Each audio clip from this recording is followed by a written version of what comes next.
Let's do it.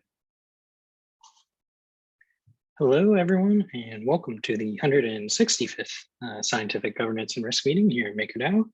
My name is Peyton. I go by Pros11 online, and I am one of the governance facilitators.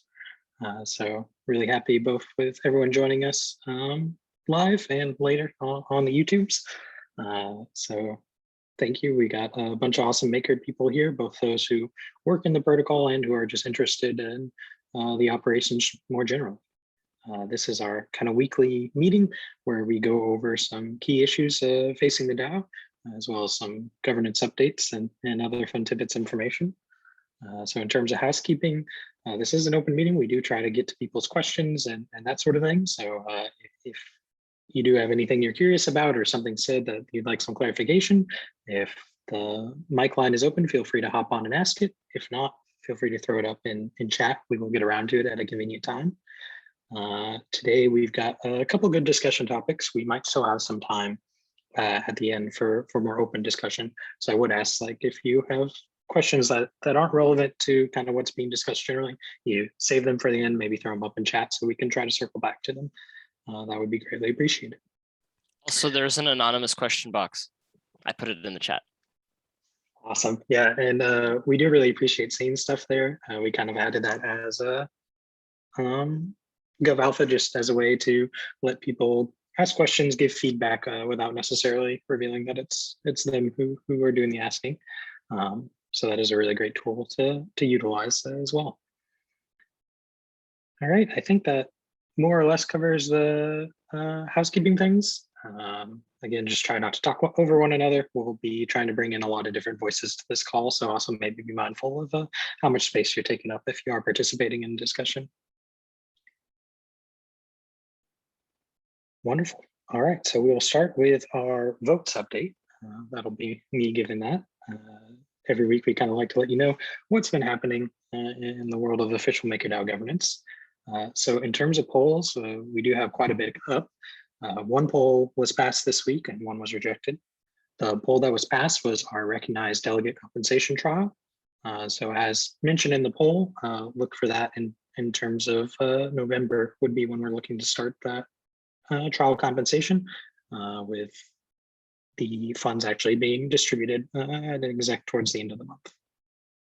The poll that was rejected was stemmed from a signal to raise the emergency shutdown threshold and increase our governance delay.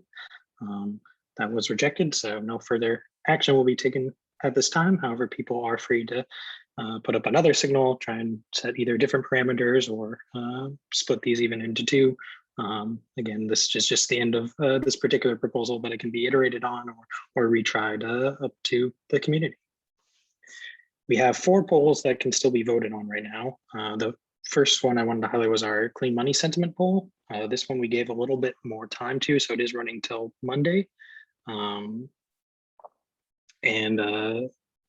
Yeah, that is kind of a more general poll on how we feel about the direction presented in the clean money post by Room that was talked about on this call a couple weeks back. So do try to give your opinion on that if you're so inclined. And there are 3 green light polls as well for collateral ongoing that you can check out while you're there as well. It's probably a bit too many words, but we'll call that good for the poll section and move on to an exec update.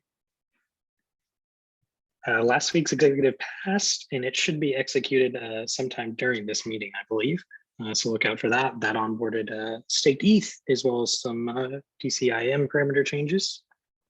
The executive proposal going up tomorrow will include that Aave direct deposit module, as well as some budgets for data insights and growth core units. So as a reminder, also, we made the new spells channel where we do coordination for execs readable to anyone with the MakerDAO community role in our Discord. So if you're curious kind of how that gets put together and you know, what coordination efforts really go in, that's a fun place to stop by and check it out. Cool. So that should do us for the official governance updates. We will now be moving on to MIPs with our MIP editor, Pablo. Thank you, Peyton. Hello, everyone. Pablo here with a new MIPS update. So ratification polls closed on Monday 25th, and we're going to do a quick review of the results. So out of the 6 ratification polls for this governance cycle, 3 had a positive outcome: MIP 59, e-budget for growth, and the new data insights core unit, and 3 were rejected. So about these proposals that didn't pass, next slide, please. The team behind Maker Labs has communicated that they will not be pursuing the approval of this core unit any further. So in their words, they're ditching it. And on the other hand, DECO and Content Production have made some community-prompted revisions to their proposals and are formally submitting them again for November's governance cycle. So please go check them out. Now, as for staff in RFC. So these proposals, yes, are eligible for formal submission into November's governance cycle.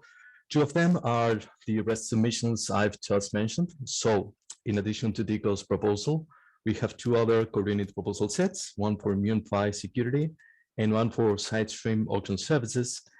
Both of these received a number of modifications over the last couple of days, so you may want to go check them out too. And in addition to content production's budget, we have budgets for governance communications and for real-world finance, including an MKR compensation plan for the latter. We also have MIP 60, an tangible asset assignment, a sub-proposal for a special purpose fund, and the MIP 6 application template amendment. Now moving on to non-formal submission eligible proposals. A partial proposal set for the addition of a core unit was posted on the forum. We've got the MIP 39C2 sub-proposal for the pairwise core unit, which offers a solution for the provision of fixed rate DAI loans via the pairwise protocol. So wrapping up, when the formal submission window for November opens in 4 days, and the MIPS portal is finally getting a dark mode and some other niceties. Next slide would be nice. Next week. And yep, that's pretty much it for me. I decided to teach the animations because they don't really work well with the streaming. That's it. Thank you. Awesome. Appreciate the updates there, Pablo. As you can see, definitely a lot going on with MIPs and proposals currently in RFC and about to be submitted. So do check out those discussions on the forum when you get the chance. And how's that for a segue? We now have Artem coming to us to tell us what's been going on the forums. Yep, I'm posting the link right now. All right, so welcome to the Forum at a Glance, a weekly review of what's happened on the forums, this time for the week of October 21st to October 28th. So let's begin with the top announcements. It's great to see that Shupi announces his delegate platform. He uniquely replaces the core values by instead presenting his voting methods, which is very cool. He also provides a brief background and some conflict of interest in his delegate platform. Tim will present his delegate platform in the upcoming Meet Your Delegate call number 5 on November 3rd. So be there and join. Next up, in recent forum discussions that imply bullish market outlook and increased demand for DAI minting, suggest that several parameter changes and vault upgrades may be necessary. So the risk core unit believes that the time is right to introduce a WBTC-B Vault with a lower liquidation ratio, which could help absorb the increased demand for WBTC capital and generate more DAI. In addition to that, the risk core unit believes that we should also onboard WBTC-B Protocol A Vault, which was supported by the community in previous polls. And these vaults can be worked in tandem. So check out the post. There's a lot more detail in there. Next, A's published a discounted cash flow model about 6 months ago, and he follows up on that post with a new thread containing updates, revisions, and a link to an MKR valuation model as of October 27th, 2021. And moving on to the top 3 discussions, with lots of juicy discussion around governance and the role of recognized delegates. I Am Mio first time I've ever verbally said his name, presents his own opinions and feedback by providing current issues and potential solutions to those issues. Check out the post for more detail. Next up, in response to the monthly strategy review call that happened on October 26th, Dallin presents a comprehensive thread containing his thoughts and ideas to help improve MakerDAO KPIs.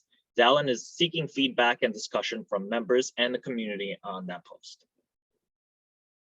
And finally, Tyler Winklevoss from Gemini proposes creating a GUSD PSM that may help reduce single third-party risk for Maker, diversify DAI collateral, and help strengthen DAI's mission as the largest decentralized stablecoin.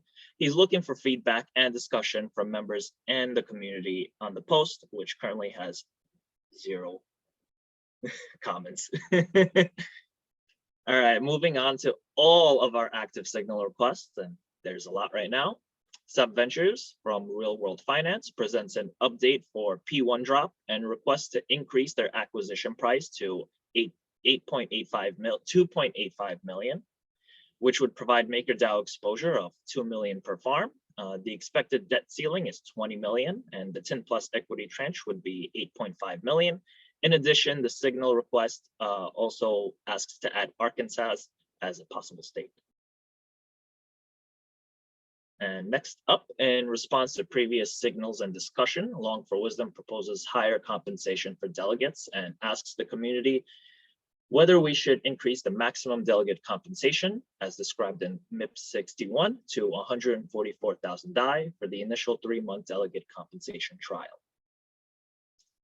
Next, we also have James K. McCall from Real World Finance, who presents a detailed MIP 55 signal request to the community for support in their Real DAO Special Purpose Fund.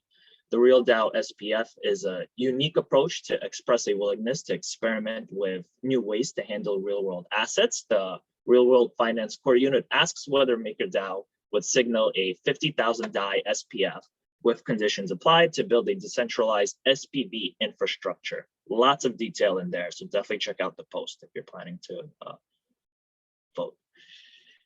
All right, next up, Matic, Comp, BAL, and Avi vaults have shown poor performance. So all of them have shown poor performance and difficulty covering Oracle gas costs, with addition to other issues regarding Matic. Nick from Oracle's Core Unit signals to offboard these vaults. For our next signal request, the new Silver AO pool on Tin Lake has been live for 10 months and approved as its first real-world asset with MakerDAO for 6 months. Therefore, given the seniority of the MakerDAO debt and many other protections, including borrower's equity on every loan, they hope the community will consider adjusting the maximum share of drop tokens that the DAO is holding. So Prankster25 is asking the community whether MakerDAO should increase its maximum share of NS drop to 85% when AO10 participation is just 50%. And moving on to our very final signal request with Andrew Bourbon. In response to the governance and risk call that happened on October 14th, Andrew Bourbon signals a second attempt to raise the debt ceiling for ETH-A, ETH-B, WBTC-A, and others, along with raising the liquidation penalty for ETH-A and ETH-B vaults. Ugh. That's it. That was all the signal requests. All right. For more information in the form of glance, check out the post. It includes more announcements, some more discussions, 3-point summary, evaluation reports, ongoing initiatives, and help wanted. All right, that's it. Awesome, we appreciate it, Artem. I know it's been a busy couple of weeks on the forum, so it means more work for you. So thanks for keeping us up to date. And as always, yeah, go check out all that great stuff in the forum. So that'll bring us to our discussion portion of this call, and wanted to do something a little different today. On the mandated actors meeting on Tuesday, we were discussing a little bit just in terms of what we should talk about today, and a lot of different topics came up, but one of the things we thought might be particularly enlightening and stir some good conversation is just to talk to the various teams, get some stories, recaps, issues they ran into while at ETH Lisbon. So I don't know if we want to have a particular order to this, or there's someone who feels particularly compelled to start sharing first. I know the PE team met with a number of other teams while they're over there, and probably have the richest. I can give it a shot first. I pulled together some photos to sort of lighten it up a bit. So if you give me rights, I will share my screen. Awesome, doing that.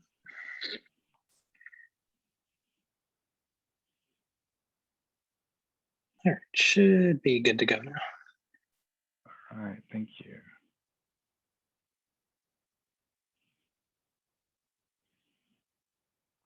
All right. So, okay, let me know if you guys can see that. It's only 3 or 4 slides, so don't worry, it won't take a long time. Okay, so yeah, we had the protocol engineering core unit. We had 11 people from the team join us, so almost everyone.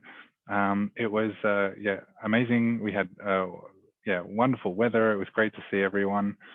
And yeah, so in terms of like team catch up, we had great bonding. Everyone, I think a number of the people on the team had never met each other before, so that was awesome. And I think the ones that had met each other before was probably like 2 years ago or something in Osaka. So awesome to get out, see the sites, have some discussions. And it, however, wasn't all fun and games. We did do some serious technical deep dives. So one of those that I thought I'd sort of raise to the surface here was the L2 war room that we had booked a meeting room for the week. And basically this was kind of a deep dive into layer 2 strategy. So we covered off, Optimism, Arbitrum, Starkware. We had the Starknet guys from the Starknet core unit join us as well. And we also talked about ZK Sync, the topics, everything from fast withdrawals to supporting cross-chain DAI transfers. And there'll be memes on this to come soon. So Bourbon, Sam, you guys, there'll be more for the community on this one coming up. And also we dived into like DAI minting, escape hatches. So really like some solid discussions, and it included discussion with oracles, risk. So oracles on the L2 message passing, risk in terms of what happens when you have different L2s and you transfer DAI between them, in the notion of having fungible DAI, and then also syncing up with growth, Nadia and her team along the way as well. So it wasn't only limited to us. We also had a whole bunch of other meetings and discussions with others. Lots of familiar faces here. And yeah, top right, we have ZK Sync. So really kicking off the discussions there. We have Ollie on our team working through code with them as we speak. Caught up with the SCS team, the Dux team who work on the front end. So again, working through backlogs, and for me, it was really helpful to see what other teams were working on and align on strategies, whether it was the Oracles team, the Risk team, and so on. And yeah, so all in all, lots and lots of discussions with many different groups, which was great. And I guess the point of it all is, okay, what are some of the key takeaways? For me, again, just highlighting that L2 war room meeting, it was very useful to help us align on roadmaps, so breaking work down, building that into iterative stories. We also started writing a technical design doc, and we're getting input from Starknet guys as well. So not only fast withdrawals, but MCD itself on layer 2. What does that mean from a design perspective, the dependencies, road mapping, and as I said before, bringing risk team in for awareness. Also, one interesting thing that came up, which I guess we knew, but it was great to see it come to the forefront, was this need for better documentation, which is something I want to focus on a bit more. In terms of like documenting failure scenarios. There were many instances where we had this discussion, we were talking through, well, what happens in an L1 world? What happens in L2? What happens if another L2 fails? What are the flow-on effects, and all these different permutations and scenarios? So for that, yeah, we do need better documentation on some of these scenarios, and I'm hoping that we'll be able to roll that into the design document. So that was, for me, it's kind of well, it's an important one, and it spans multiple teams. So in terms of building up like a risk matrix, or what does it mean for oracles and risk and us as in terms of designing the system. So yeah, I think that was very helpful, and having the team align on some of these together. And it was also useful, this final point here around team alignment for Q4. I think we all recognize the need to focus and get moving on the L2 space, both looking at fast withdrawals and minting a DAI on L2, MCD on L2. But possibly in parallel, that's still something we're discussing because there's slight nuances to this. And then of course, supporting the community in the evolution of the new tokenomics discussions that are going on in the forum. So really being available for you guys as those discussions happen, and yeah, seeing where it takes us. And that was it from me. So I will hand it back to whoever wants to go next. And I know Sam and Nick and Chris, all you guys had loads and loads of meetings. So feel free to like jump in and shed some light on other things. Nadia, I know you guys were like massively, working the meetings, working the parties. So yeah, over to you guys.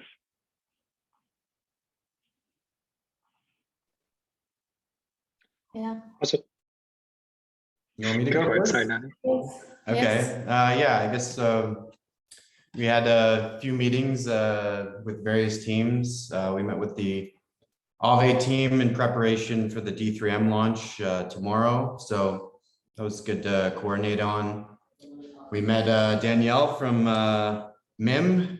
She's the king of the degens. So, fun to meet and see what the degen side of things are, like the suits and the degens, the big meeting. Yeah, who else did we meet? The Klima guy, the Klima DAO guys, yeah. the Toucan Klima DAO guys. Mm. So we talk about credit carbon tokens and how can we start like working together with them and understand better all this, because it's a completely new world for us. So we really need to like learn and see how can we integrate these tokens and what is the effect it could have on the Maker protocol. And when it's interesting because I at least from my personal opinion, when I read Rune's post and he talked about climate change and how to create clean money, it was like interesting, but I don't know who else is doing these kind of things. And these Klima guys, they are so into that, and there's like a lot of people on DeFi thinking on what they call refi, like regenerate finance. So it's super interesting, and it's also good to know that if we start doing the clean money initiative, we are not just like alone there. Like there are other teams thinking about that, which is great. Yeah, definitely a lot going on with that. And I mean, there's so much going on in the space. I have like a reading list of deep dives I need to do in other protocols to figure out what's good. And so I'll be probably launching into some of those after the meetings, just lots of interesting projects. And so, yeah, we'll see what's good for Maker, and maybe there's some partnerships there. Yeah, well, what Wintermute also, that Derek, yes, exactly, Andrew. It was thanks to Nick and Sam that we had a conversation with Wintermute and explained to them why the community in general wasn't like very comfortable with the terms of their proposal. So they improved their proposal and they updated it in the forum. And I have to post my comments on that, because I really think having Wintermute will be super helpful for us. Right now, we need a lot of DAI liquidity, not just on mainnet, but on all these other layer 2s and the different chains that we are seeing. And actually, if we want to be on Arbitrum, on all these other chains, we have to have someone helping us to provide liquidity there. So for me, it's important to have them there, not just with DAI, but also with MKR, because MKRs, like if you check out at the markets of MKR, the MKR DAI pair doesn't exist, which is, I don't know, it doesn't seem well. And now that we are going to start with the Clean Money Initiative, and the idea is to start conversations with new investors that could be interested in Maker because of this new mission. I think it's also important to show them that they will be able to find enough liquidity of MKR on different markets. So that's, and also, well, their proposal, I invite all of you to check out their proposal, includes not just decentralized markets, but also centralized exchanges, which is very difficult for us to deploy liquidity there, because usually those exchanges have the DAI or the Maker pair with fiat currencies, with dollars and euros.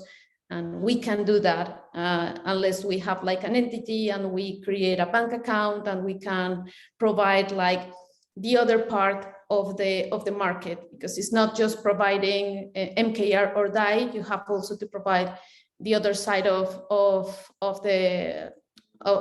that. So I think this partnership is interesting. It's also, for me, it's good that they want to buy MKR. Like it's good to have like a new MKR holder around, and I think it's a good signal for the market that having Wintermute working with us.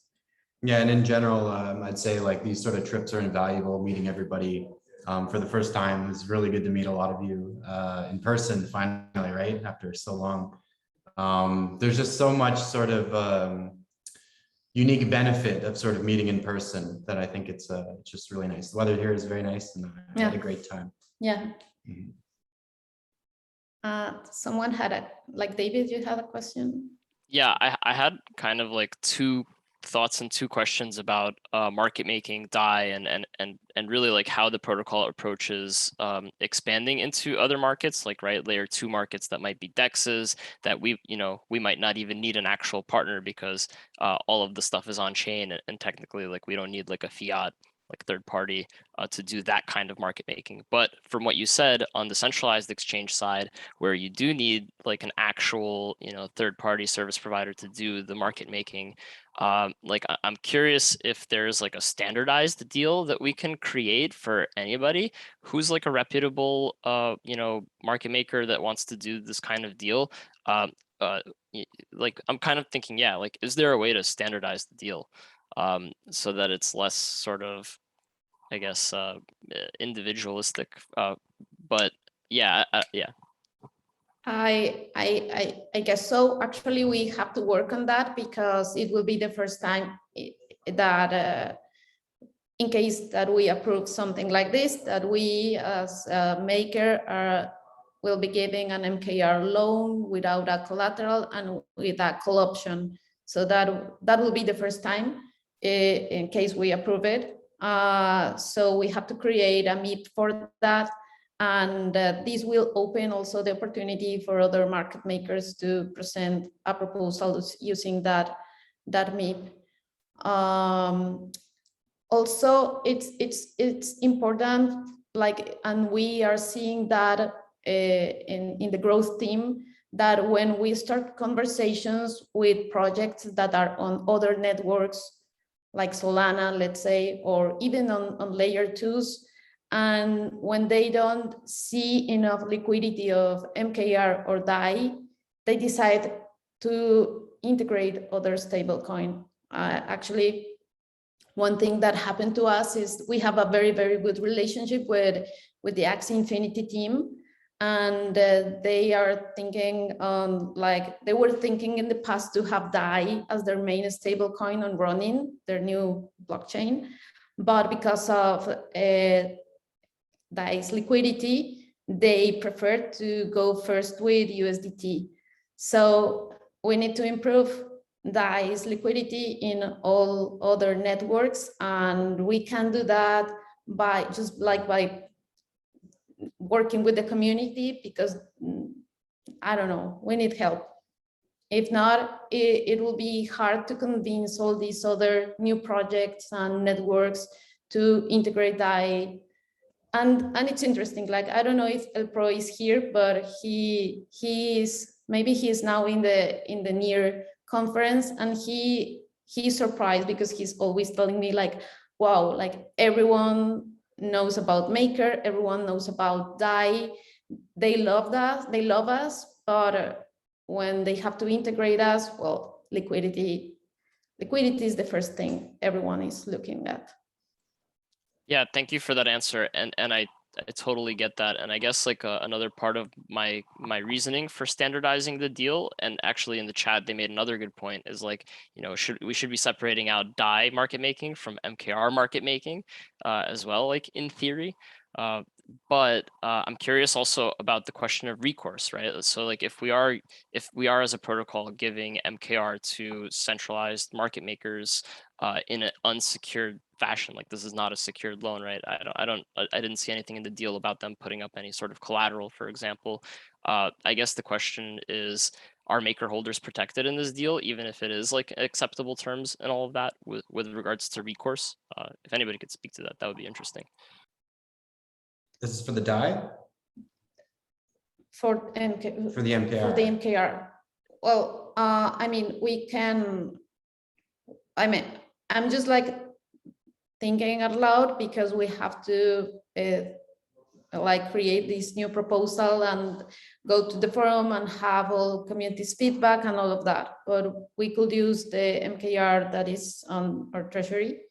That's one, so we don't have to print new MKR for this. And two, we are talking about Wintermute. So it's like I'm supporting them because of what Wintermute is for DeFi, and because they work with like the biggest crypto companies in the world. So like they have like it's different. I don't know if I will be supporting a market maker that maybe is a new one, or is just working with one or two protocols, or is just like working with DEXs. For me, Wintermute, and you all can see, I think is the biggest market maker currently. So yeah, I hear that. Like there is definitely like reputational legitimacy with who is offering the deal, but I think in an environment where like Maker doesn't have like a legal team, an entity, like they could really just turn around and like screw us, and there would be, I don't see really like a method for us to be protected. It really is a handshake, so to speak. Yeah, we don't really have that anywhere, so we have to rely on reputational damage. Yeah. For a lot of things. Which is acceptable. I'm just trying to wrap my head around it. Like, yeah, like that might be enough. Totally. Why not using like the Real World Assets Foundation, or at least some legal structure? I mean, we're like discussing how to do this with real world assets on end, and then like giving a market maker basically a handshake seems to be a bit counterintuitive. I mean, I know Wintermute. I am a counterparty of theirs. I've traded with them. They're good. I don't want to discount them, but this is like a very different scenario than we're talking about anything else we've done in like loan space. Yeah, I see there's a lot of like stuff in the chat for moving on from this conversation, for focusing on it in a different call or on the forums perhaps. Yeah, and I do think this is a really good topic, and one we should follow up on. So thanks for bringing up both Nadia and David there with the questions. Was there anything else, Nadia or Sam, you wanted to add before I kick it over maybe to David? No, but you can check on the forum on the weekly updates of growth. I posted some of the pictures that Urban took from last week. So it was great to meet you all in person, and like there was like, I don't know, almost 64 people in the Telegram group. So it was a small conference compared to ETCC in Paris, but seeing all these maker people around, it was awesome. It was great. Awesome. That's good to hear. And glad you got to connect with a lot of these outside parties as well. The only one I saw mentioning wanting to add to kind of their time in Lisbon was David. So I will kick it over to you now. But if there are other people who are looking to speak, drop a line on the chat and we'll get to you next. Yeah, very briefly, like I wanted to kind of recap the highest level view of kind of my team's experience there. So I didn't go with my full team. I just went solo as a facilitator because I knew at least like 50 or 60 different core unit facilitators and members are going to be there. And so I really treated it as an offsite. And in my conversations over the 7 days that I was there, about 80% of them or 70% of them were with, MakerDAO internal stakeholders. And some of the common things that I heard is, number one, like it's really hard to understand the story of what each of the individual core units, are doing. So it's really, really hard when there's 17 or 18 core units. And not only that, when within each core unit, they're trying to do something special or specific. Or so it's, I kind of heard that complaint, and we're working in GovComms to actually create a sort of aggregated team update sort of publication. So look out for that. And also in general, the other 30% or 20% of people that I spoke to were sort of more external MakerDAO stakeholders, former investors, DAI users, Vault users, people who write like really great academic papers, guys like Dimitri Berenzon, et cetera, et cetera. And the thing that with this group of people that I found most interesting was that they didn't know anything that was happening at Maker. They literally didn't know that the foundation dissolved. They didn't know that we have like 16 different ratified teams with like another 4 or 5 in the pipeline. They didn't know about stuff like the diversification of the PSMs. All of them are stuck in the, oh, DAI is a USDC wrapper in their head. And so it just goes to show that, really like the public sentiment is somewhat what people have in their minds when they think of Maker. So events like this are extremely important for teams, not just telling their own story at Maker, but telling the story of Maker, because I think what we have done over the last 6 months is extremely impressive and wonderful. Like the foundation wound down ahead of time. We have literally 16 teams. Like we should give ourselves a huge round of freaking applause for how far we've come so far and how we're continuing to grow. And so a lot of people that I spoke to that were not Maker insiders had no idea. And so it was exciting to be able to share our progress and getting a lot of people a lot more excited about Maker again. And in general, yeah, like I'm very thankful to have met so many of you, and also to have understood like how the teams are structured, who the point people are. Like a lot of these things we don't get in our online interactions because we're typically focused on whatever the agenda for the call is or whatever you're specifically DMing someone for. But when you have offsites like these, where we're all interacting with each other, we get such higher fidelity of information, such higher like resolution of information. And I highly encourage other core units to prioritize showing up at some of these offsites. Obviously shouldn't probably go to every single one, but the ones where there's a lot of people, especially a lot of people that are relevant to your core unit's work, extremely powerful to go in person and to meet, to co-work, to do working sessions around common projects. So yeah, that's my little 2 cents. So yeah. Awesome. We appreciate the reflection there, David, and definitely gives us some stuff to think about and as well learn from going forward. Hey, I have Dave, a question. When is go for it, Dave. When is the next like big like event that's coming up that everyone's going to go to? I'd love to like participate and see everyone. I would say ETH Denver has a lot of interest. That's February. Denver. Is that back? Yeah, it's happening in February. And No tickets are free. Hell yeah. Okay, cool. That's exciting. Yay. Okay, thanks. Yeah, ETH Barcelona also sounds nice. Ooh. I'd love for my passport to come back so I can attend events outside of the US. But till then, ETH Denver would be very fun. Yeah.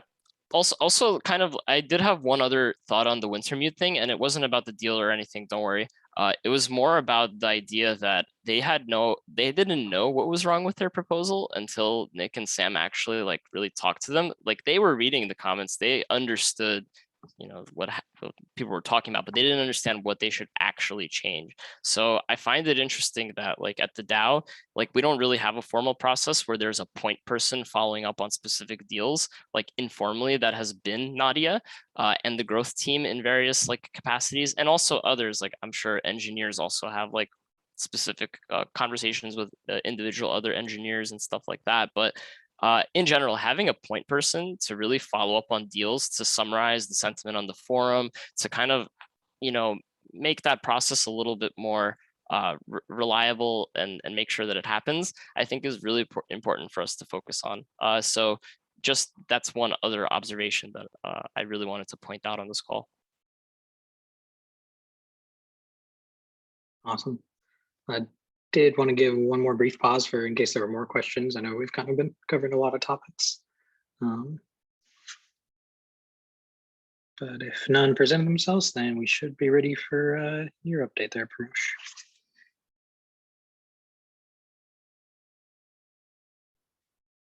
Sorry, I missed you. We're going with Bitcoin or Lisbon still. Sorry. Yeah. It's nothing really that important. I just wanted to add there was 6 of us, the Discord unit in Lisbon as well. Meeting a lot of people for the first time after 2 years, definitely worth it. And it was productive at the same time. What I wanted to mention is regarding external meetings. So we had a talk with Ave on D3M, which was really useful. So I mentioned this. And one interesting thing, so like the biggest impression I got, and this was the same thing in Denver 2 years ago, everybody was talking about flash loans because they were, you know, the thing. Now everybody's talking about protocol-owned liquidity, or at least people I talk to. So this is the concept that Olympus DAO introduced. So this is becoming a thing, and I noticed that many established DeFi teams were talking about it. Made me look more deeply into it. I must say the concept is actually very interesting and could be very applicable to Maker, because Maker liquidity is actually really important also when you potentially face dilution events. And I could see the other teams. So the teams who are doing, you know, the liquidity mining 1.0, the teams I talked to, some bigger ones, they're pretty desperate. They're spending a lot of money for liquidity mining, and they're looking into this concept of protocol-owned liquidity because it helps them with users who are currently just dumping rewards after they harvest them. And plus, if they own liquidity, you start accruing interest. So I think even Darun in his proposal mentioned this, and it's something we're actually looking into because it's an interesting thing. Just wanted to mention this basically.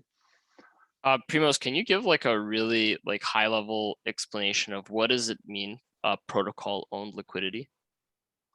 Yeah, you basically incentivize users with your own token to lock liquidity. So the LP, which would be in our case, would be MakerDAI liquidity.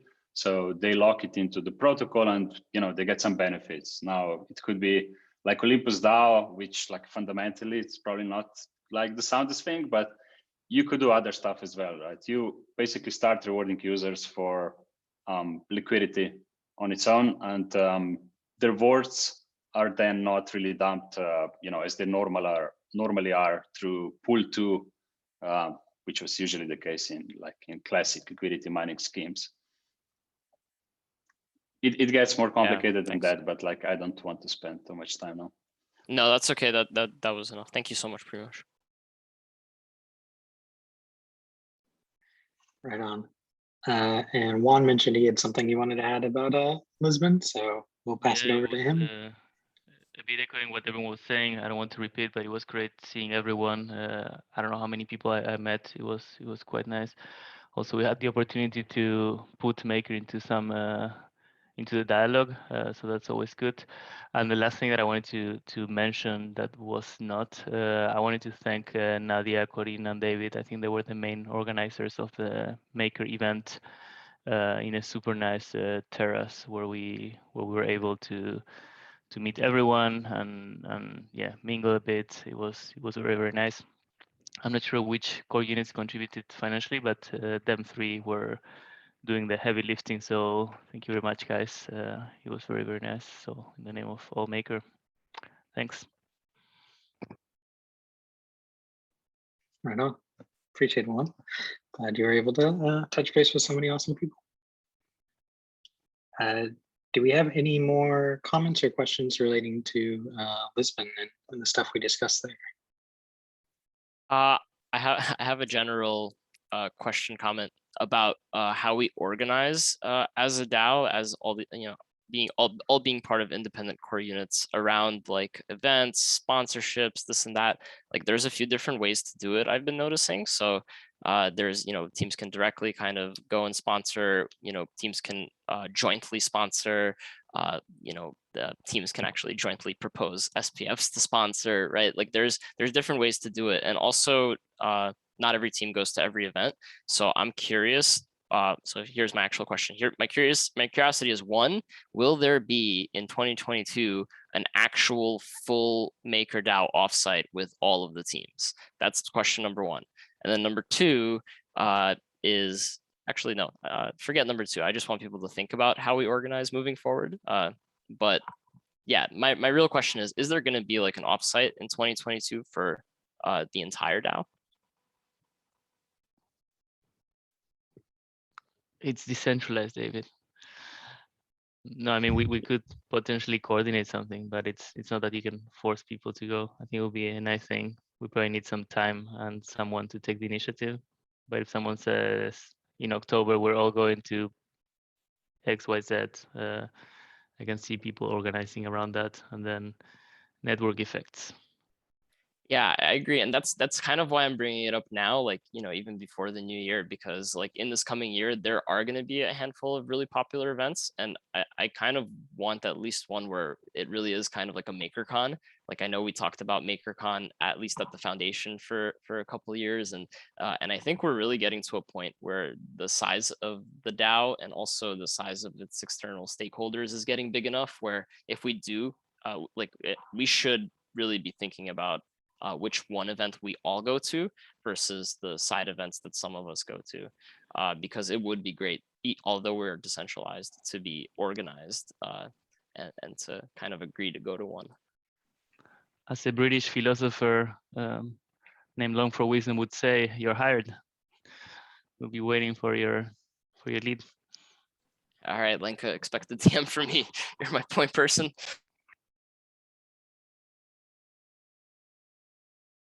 Whoever's planning that has their work cut out for them. That would be quite the event. But I would be there for sure.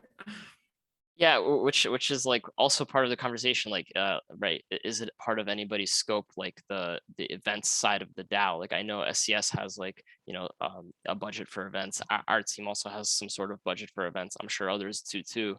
But I'm curious, like, who does the onus fall on?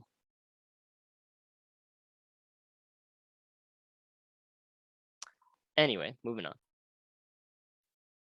Good reflections. Appreciate them, David. So it's probably a good time to transition to our second discussion topic. This was something that I know Bourbon brought up and a bunch of other people have been questioning for a while. Shupi back in the day, B protocol, obviously. This idea of a WBTC-B Vault. And we also had a post from, I believe it's from the risk core unit on how we could be utilizing WBTC-B versus like a B protocol WBTC backed vault. So we wanted to give some time today to discuss like, hey, what are the risk concerns about this, as well as like, yeah, again, we're presented with another situation where we've made our declaration of intent that we want to like try to do a B protocol backed vault. Yet we also kind of have our own needs for acting quickly and not missing out on the opportunity for WBTC-B. So I know Pramosh probably had some thoughts on this. If you're okay with that, I'd probably have you kick it off for us.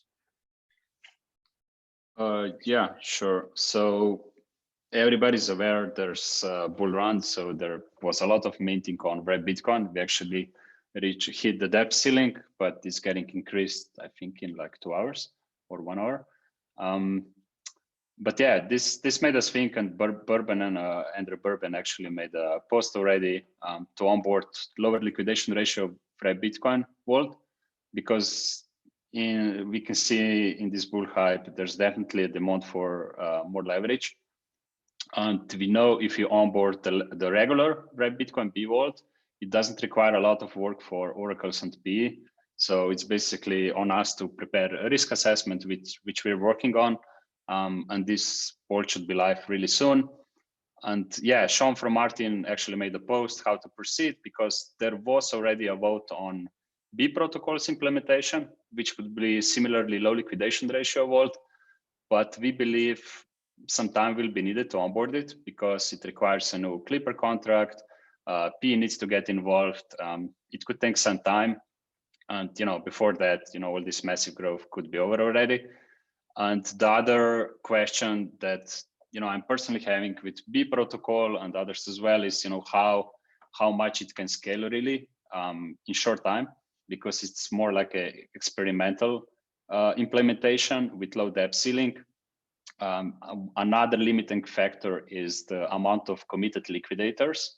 So they need capital, massive capital actually, of committed liquidators, so that we can basically scale the depth ceiling of such vault.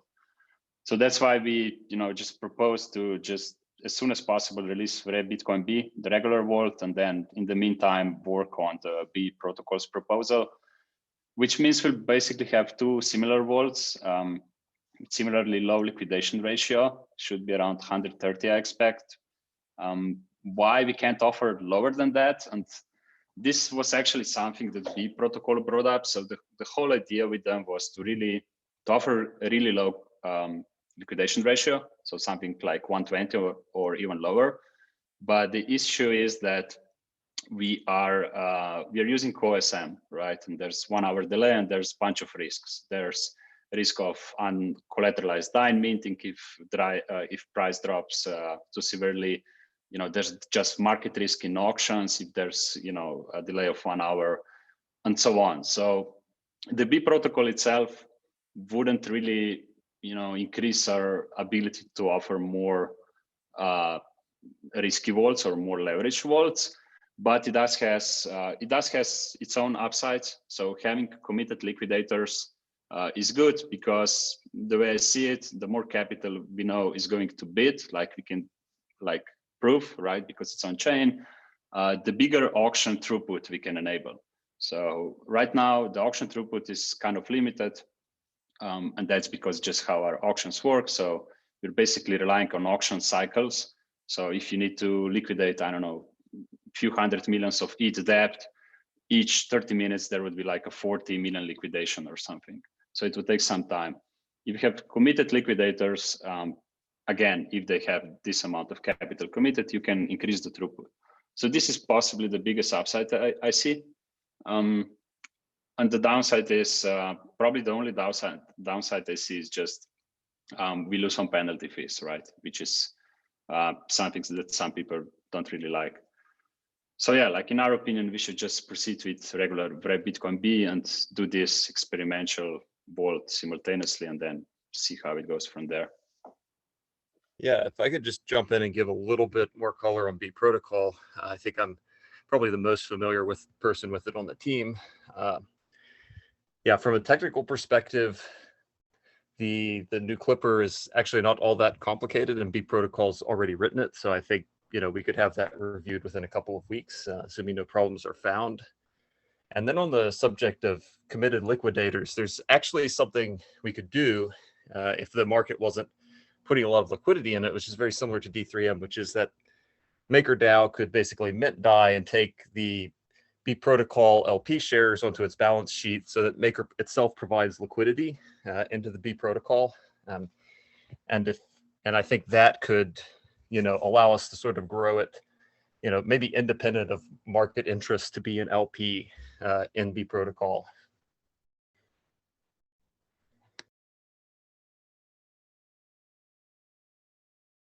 Does that basically make like the protocol the end liquidator? So we become our own keeper, basically, right? Yeah, it's like we're providing the immediate liquidity there to sort of purchase out of, basically we're purchasing out of the auction. And then the way B protocol's new BAMM, as they call it, works is, there's basically what's effectively a stable swap pool, except it's scaled, where there's some fixed discount offered on the collateral, and then it sits there and it's just this open arb for the market to take. So it's like Maker does that sort of initial purchase with DAI for the collateral, and then over time the market will see that arb and rebalance us back to DAI.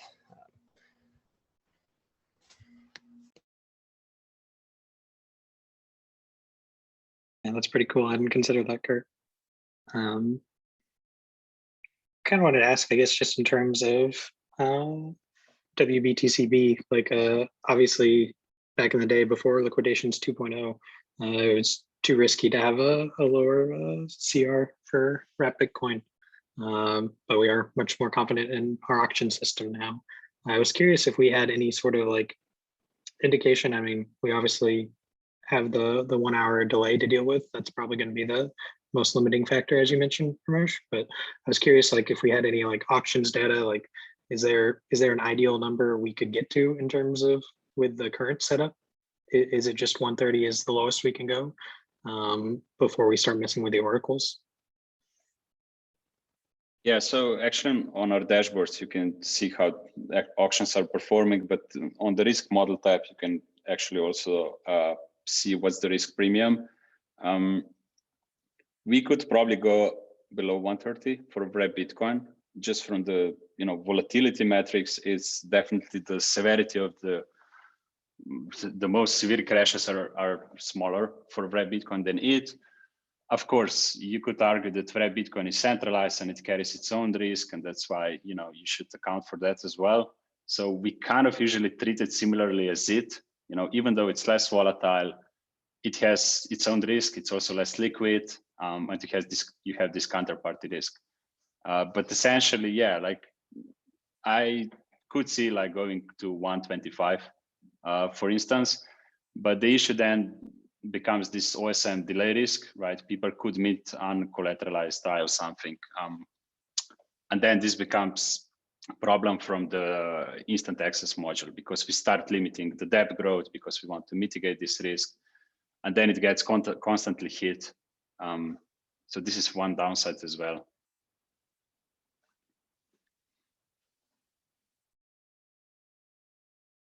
Appreciate it. I saw that Nick just joined the call. Not to immediately pepper you with questions, Nick, but I was curious in terms of we did talk a little bit about maybe offering a lower Oracle delay or different things we could do with an Oracle to provide kind of larger margin loans. I was curious if you wanted to speak to that at all, or if you had thoughts you wanted to share. Sure. Right. So I hope I'm not repeating anything here. I probably am, because I'm joining late. Right. But I see a big slide of wrap BTC-B here. So it kind of sets the stage. Okay. So yeah, we need to offer a higher leverage options, I think. Right. So in terms of ETH and in terms of wrap BTC, right. So that means much lower collateralization ratios. And in the past, the limiting factor there has been the Oracle security module delay, right? Because if you can't liquidate for at least an hour, right, that means that you're taking on price risk during that hour, right? So it limits the right amount of risk that we can take, because we basically have to account for an extra hour of movement, right? And then, there's definitely been 20% blips, right, in the span of an hour before, if you look at things like, Black Thursday, right? So if we're going to offer these higher leverage options, right, you need to either reduce the delay or get rid of the delay. So I think I was talking with the mandated actors about this. Now I wanted to kind of present this idea to the community is, what if we kind of offered, and maybe this isn't the right terminology, but like degen vaults, not degen in terms of like the shitcoins that you can use to borrow, sorry, not borrow, generate DAI, but rather in terms of the amount of kind of protections you have. So basically the delay is there, right? Like, why is the delay there? The delay is there to protect against an Oracle attack, right? So that's basically if all of the feeds were to, or not all of them, but like a quorum amount of feeds were to launch an Oracle attack saying, ETH is $10, right? Then ETH would just, every ETH vault would get liquidated, right? And so instead, what I would think to do here is, well, so you can use the medianizer price. You don't have to use the Oracle security module price, right? So there's no delay on the price, and this enables the protocol, right, to liquidate instantly if the market moves. So from a protocol safety point of view, it's fine. But from a user point of view, right, you lose the Oracle attack kind of prevention. And you also lose the ability, right, to cover your position, right? In that, normally you have an hour where you're going to get liquidated, right, to pay back or to add more collateral, right? And so I think I think it's safe, and I mean, I don't want to. I think pretty much is the ultimate authority here, but I think from a protocol perspective, it's actually safe to do this. It's just that the user loses a lot of the guarantees, and so if we make it very clear to the user that these are very high risk vaults and that they're choosing to do this of their own kind of volition, then this is something we can do. But it also kind of goes against our this kind of super safe narrative that we've built up. So there may be some value in that brand that the community sees that's more valuable than maybe the revenue we would get by offering much higher leverage. Yeah, I personally think it would be interesting to offer such vaults. It really depends how you communicate with users so they know it's not an OSM vault this time. But I'm just thinking in terms of auctions, if the Dutch auction system is the appropriate one for this kind of Oracle setup. Should we instead use similar setup that other lending platforms have? So basically just have a fixed discount when it's liquidated, and that's it. And maybe we could even do it with current Dutch auction parameters. I'm not really sure, but yeah, that's the first thought I have actually. Yeah, I think that's a valid concern. Right, we can liquidate, right? That's also in a sense a delay, right? You have the OSM delay, and then you have the latency of the auction completing, right? During all of which we're taking on price risk.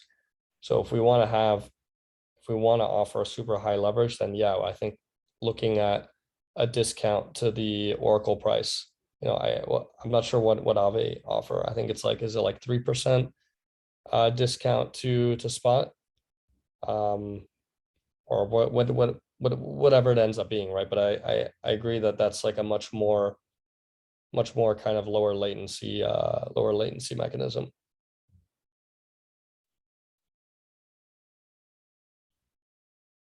And I see Mio bringing up in chat this idea of like the upside, and I think that is a pretty good question. Do we have any sort of idea what demand for lower liquidation ratio rep Bitcoin Vault might look like? So it's kind of an open question.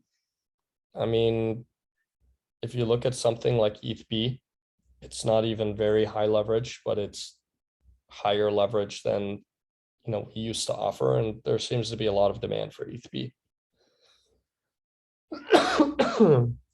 So presumably, right, if you go out on that curve and you offer even more leverage, there should be some demand for that as well, right? So I want to be clear here. We're not just talking about wrap Bitcoin B here. We're talking about for ETH as well, right? There's definitely demand for leveraged ETH or high leverage ETH. There's also one other consideration I've been thinking. So if you use ETH-B at 130 liquidation ratio, so if you use also DeFi server, you could be pretty much on the limit all the time, right? Because you always have 1 hour to react. Whereas if you, let's say you offer, medianizer based, let's say 120% liquidation ratio, you wouldn't have time to react. So you would always make sure there's enough buffer, right? And this buffer could be actually, pretty high, over 130.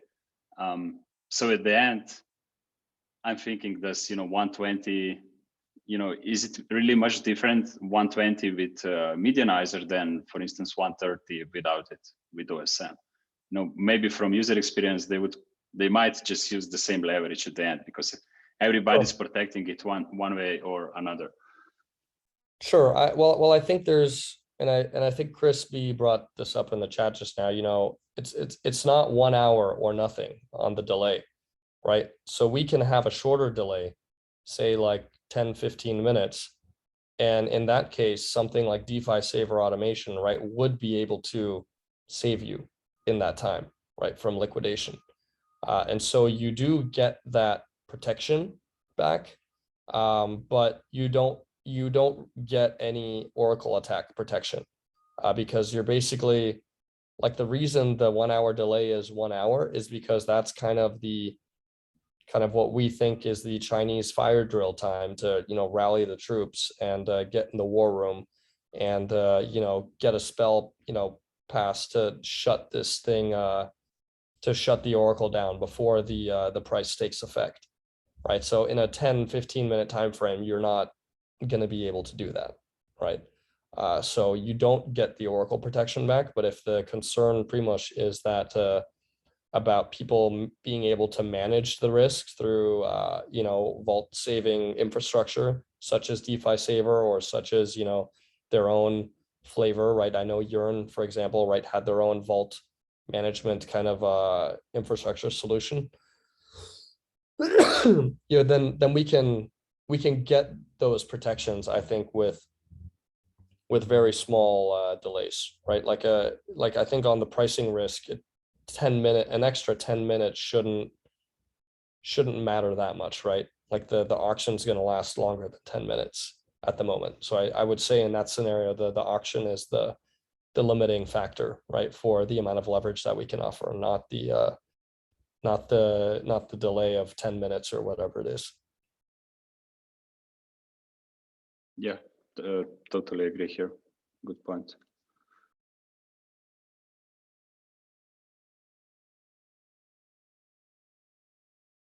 Cool. So I'm noting the time here. Are there questions or comments from the community, people who are present here, about the WBTC-B Vault?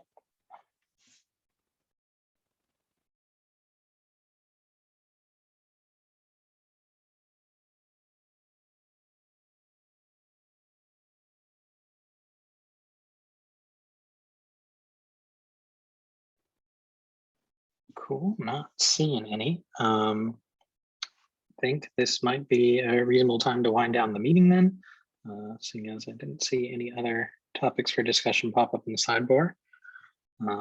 Do really appreciate everyone coming in and participating today. We would like to see these discussions continue on the forum, as well as in our Discord chat. So yeah, thank you everyone for attending. We'll go ahead and shut this meeting down and see you online. Thanks.